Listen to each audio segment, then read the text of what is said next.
Big pass Tamil season 9 டே 63ல பார்த்தீங்கன்னா, first promo அது பார்த்தீங்கன்னா, வளவளன்னு இழுக்காம நேரா வந்து எவிக்ஷன் கார்ட வந்து காட்டுறாரு விஜய் சேதுபதி. யாரா இருக்கும் அப்படின்னு சொல்லும்போது ஒருத்தரையா சேவ் பண்ணுறாரு. கனி, பாரு எல்லாரையும் வந்து சேவ் பண்ணிட்டாங்க. பாரு சேவ் பண்ணது விக்ரம்க்கு அவ்வளோ சந்தோஷம். அது என்ன அப்படின்னு தெரியல.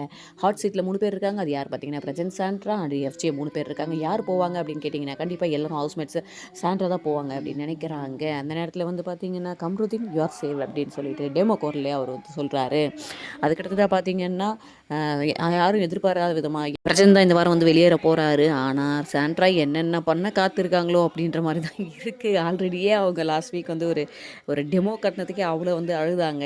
இனிமேல் அவங்களுடைய ஆட்டம் வந்து சூடு பிடிக்க போதா, இல்லை பிரஜன் போனதுனால அவங்களால சர்வை பண்ண முடியாமல் அவங்க திணற போகிறாங்களா அப்படின்றத நம்ம வெயிட் பண்ணி தான் பார்த்தாகணும். பட் பிரஜனுக்கு வெளியே நிறைய வேலை இருக்கும் அப்படின்றது இது மூலிமா தெரிய வருது.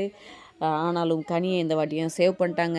எல்லாருக்கும் அகெயின்ஸ்டாக இருந்தாலும் பாரியும் சேவ் பண்ணிட்டாங்க. பார்த்து அப்டேட்டுக்கு நம்ம சேனலை சப்ஸ்கிரைப் பண்ணி வச்சுக்கோங்க. தேங்க்யூ.